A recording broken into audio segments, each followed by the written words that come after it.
Suchý, Golonka, Nedomanský vypál, odražený Kotouč, Jiří Holík, Suchý, první střela, druhá, gól, Československo vede.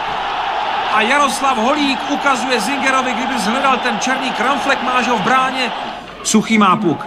Krásně prostrčil na Černého. Ten je ve výhodné pozici, ještě Golonka mu tam dělá prostor. Josef Černý a je to gól, Československo vede 2-0. A Kotouč zachycený v síti jako symbol téhle doby a je tu konec.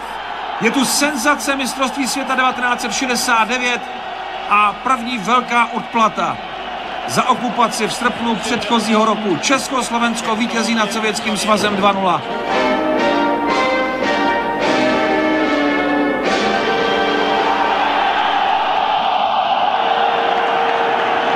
Pánové, vítězství, nádhera, krásný zážitek, ale pozor, ten příběh ještě není u konce, protože po hymně jste si měli podat ruce, tak jako obvykle, a najednou se tenhle rituál neuskutečnil.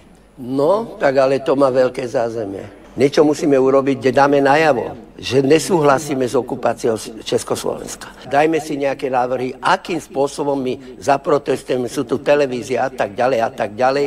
Pepa súhlasil. Musím povedať, že mnohým išlo o krk. Ale sme vymysleli to, že najväčší spôsob bude ich poraziť, otočiť sa, nech celý národ vie a nepodáme im ruky a ideme do kabíny.